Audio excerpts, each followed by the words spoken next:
প্রিয় ইসলামী ভাইরা, আল্লাহ সুবহানাহু ওয়া তাআলা আমাদেরকে সৃষ্টি করেছেন আল্লাহ সুবহানাহু ওয়া তাআলার ইবাদত করার জন্য।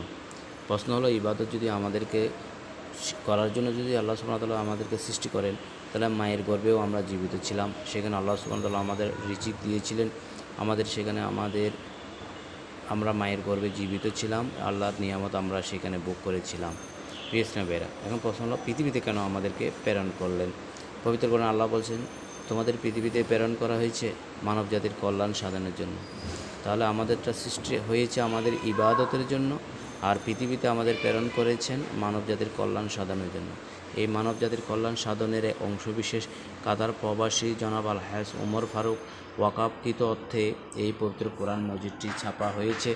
এই পবিত্র কোরআন এটি বিনামূল্যে এই কোরআন মজিদটি বিনামূল্যে মানুষের বিতরণের জন্য ছাপানো হয়েছে। নিঃসন্দেহে এটি একটি ভালো কাজ। অনেক আছে অর্থের কারণে কিনতে পারতেছে না, পড়তে পারতেছে না, ছেলেদের কিনে দিতে পারতেছে না। এই যে ব্যক্তিটা এই উদ্যোগটি নিয়েছে, আমার ইউটিউব চ্যানেল জিয়াউল হক সিটিজির পক্ষ থেকে এই ওমর ফারুক ওয়াকাফ স্টেটকে আমি স্বাগতম জানাই। আমি এই ওয়াকাফ স্টেটের জনাব আল-হাজ ওমর ফারুকের সকল কর্মকাণ্ডকে আমি স্বাগতম জানাই।